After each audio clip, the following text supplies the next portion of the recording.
Assalamualaikum warahmatullahi wabarakatuh. Marilah kita mulai pagi hari ini dengan membaca basmalah. Bismillahirrahmanirrahim. Pada kesempatan kali ini kita akan belajar tentang perawatan jenazah.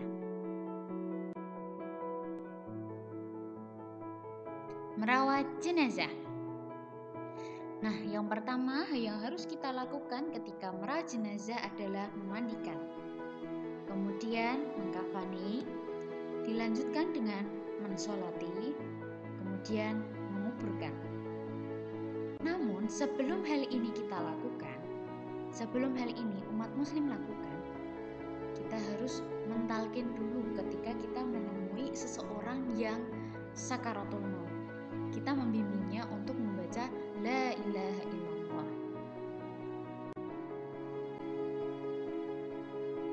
Nah, sebelumnya kita harus mengetahui apa pengertian dari jenazah. Jenazah adalah sebutan bagi orang yang sudah mati, yaitu raga yang sudah tidak bernyawa lagi. Hukum merawat jenazah.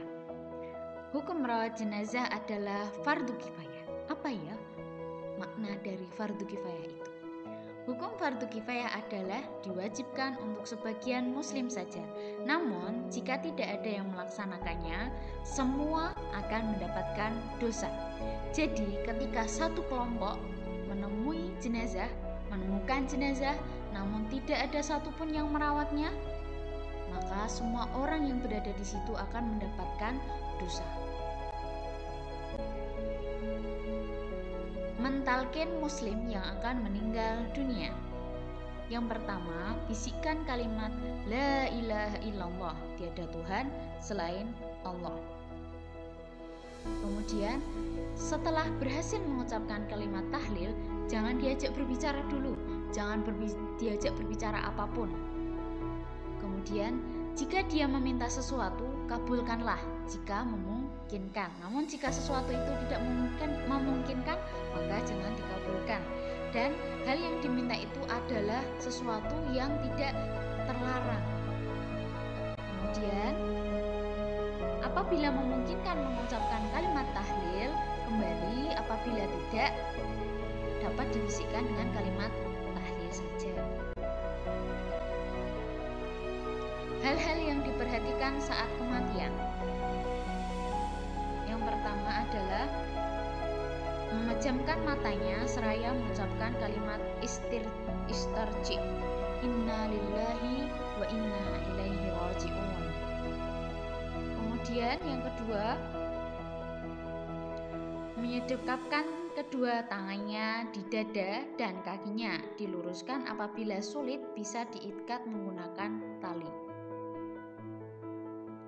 Yang ketiga, menutup mulut dengan mengikat kain dari dagu sampai kepala. Jadi tangannya diikat dan kepalanya juga diikat supaya mulutnya tidak terbuka. Selanjutnya,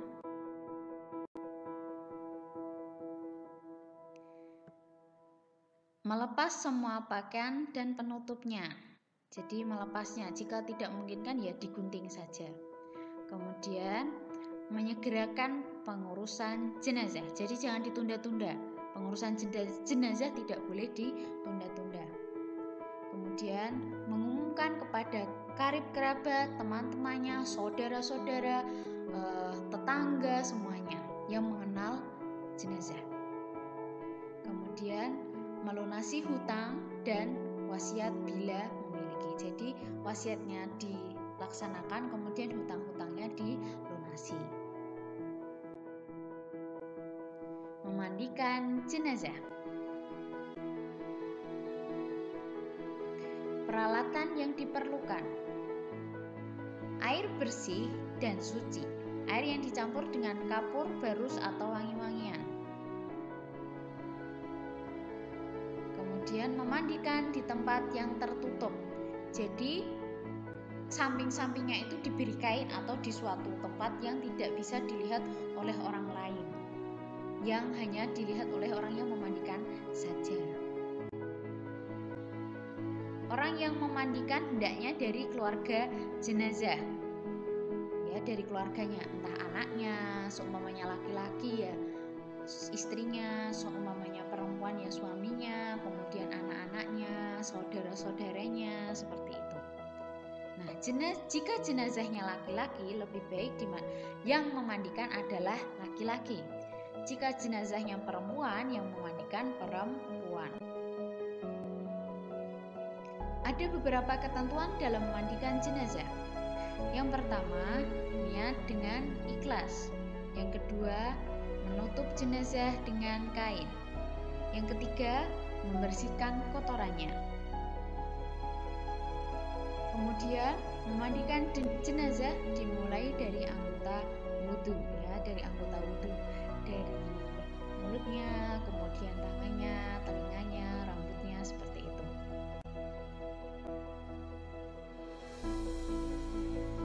Membersihkan bagian punggung dengan memiringkan jenazah. Memandikan dengan bilangan gasal. Melepas gelungan rambut dan mencucinya. Pada bagian akhir disiram dengan menggunakan air kapur barus. Mengeringkan dengan handuk.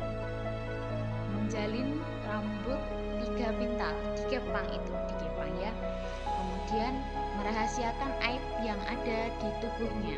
Jadi ketika kita memandikan jenazah, jangan menceritakan apapun aib-aib yang ada pada diri jenazah. Seumpamanya ada tai lalatnya di punggung, itu tidak boleh diceritakan. Seumpamanya di lehernya warnanya hitam, atau di bagian mana warnanya hitam, itu tidak boleh diceritakan. Menutup jenazah dengan kain. Kalau di Indonesia biasanya ditutup dengan kain jari. Mengkafani jenazah. 1. Menyiapkan kain kafan secukupnya. 2. Jumlah kain kafan laki-laki 3 lembar, untuk perempuan 5 lembar. 2 lembar kain penutup seluruh tubuh, 1 lembar kain basahan, 1 lembar kain untuk baju, 1 lembar kain untuk kerudung. Menyiapkan tali secukupnya, tidak harus sejumlah 7, bisa lebih. Menyiapkan wangi-wangian, biasanya pakai minyak wangi-wangian itu ya. Jenazah laki-laki ada 3 lembar, jenazah perempuan ada 5 lembar, seperti itu. Langkah selanjutnya, mengkafani jenazah dengan baik. Jenazah diletakkan di atas kain kafan dengan ditutup selembar kain. Jadi setelah jenazah dimandikan, jenazah ditutupi dengan selembar kain, bisa handuk atau jari. Kemudian jenazah laki-laki ditutup dengan 3 lembar kain kafan dengan rapi. Jenazah perempuan ditutup dengan 5 lembar kain kafan yang terdiri dari 2 lembar kain penutup seluruh tubuh, kain basahan, kain baju, dan kain kerudung. Setelah selesai ditutup, lalu diikat dengan tali yang sudah disiapkan dengan simbol di sebelah kiri. Memberikan wangi-wangian, kecuali jenazah yang sedang berihram atau yang sedang berhaji. Kemudian tidak berlebih-lebihan dalam mengkafani. Jadi kain kafannya sudah disiapkan, diletakkan sesuai dengan susunan kain kafannya, seperti itu. Dilanjutkan dengan mensolatkan jenazah. Syarat sholat jenazah. Yang pertama, syarat sholat jenazah sama dengan sholat seperti biasanya. Sholat seperti biasanya itu gimana? Islam, balik, suci dari hadas, kemudian berakal, seperti itu ya. Sholat jenazah bisa dilakukan apabila jenazah sudah selesai dimandikan dan dikafani. Jenazah diletakkan di sebelah kiblat orang yang mensolatkan.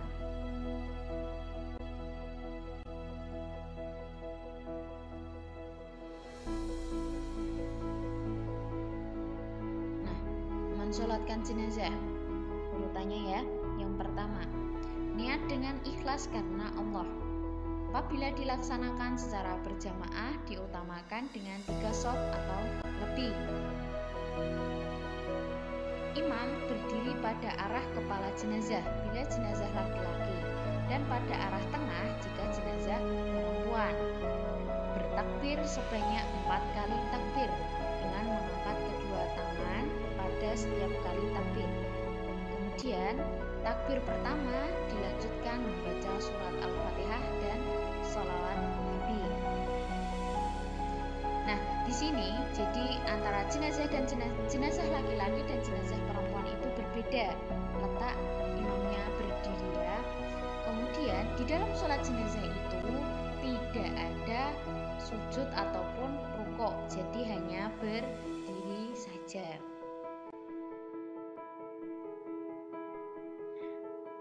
Yang selanjutnya adalah takbir lagi, kemudian membaca doa jenazah untuk takbir yang kedua menggunakan Allahumma gfirlahu warhamhu.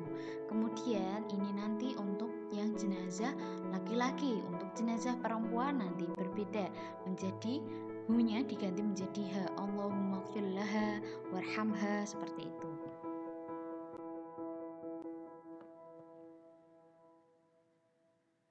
Takbir yang ketiga membaca doa untuk jenazah yang diawali dengan Allahumma gfir li hayyina wa mayyitina wa shaghirina dan seterusnya. Kemudian setelah berdoa ini dilanjutkan dengan takbir keempat dan membaca salam dalam sholat. Assalamualaikum warahmatullahi wabarakatuh. Assalamualaikum warahmatullahi wabarakatuh. Seperti itu. Setelah mensolatkan jenazah, kemudian dilanjutkan dengan menguburkan jenazah. Nah, menguburkan jenazah ini, jenazah yang sudah disolatkan lalu disegerakan untuk dikuburkan di tempat yang sudah disiapkan dengan ketentuan. Yang pertama, mempercepat membawa jenazah ke kuburan. Yang kedua, mengiringi dengan tenang dan berjalan di sekitar jenazah. Yang ketiga, hendaknya wanita tidak ikut untuk mengiringi jenazah. Selanjutnya, bagi pelayat yang hendak masuk kuburan, hendaknya melepas sendal. Yang kelima, para pelayat yang berada di dalam kuburan tidak diperkenankan duduk sebelum mayat diletakkan. Kemudian, mengubur jenazah dengan lubang yang baik dan dalam. Ketujuh, membuat galian liang lahat serta memasang tanda di atas kuburnya. Yang kedelapan, memasukkan jenazah dari arah kaki kubur.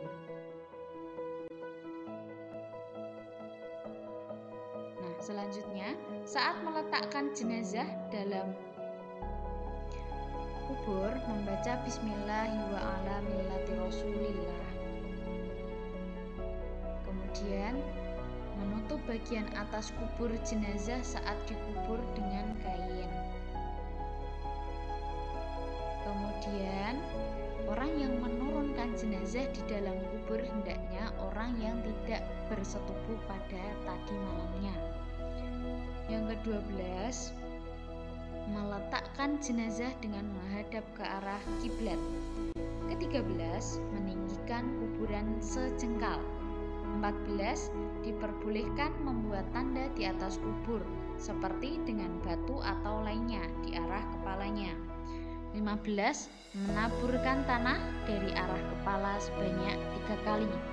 Setelah selesai penguburan kemudian mendoakannya untuk memintakan ampun dan ketetapan hati jenazah. Cukup sekian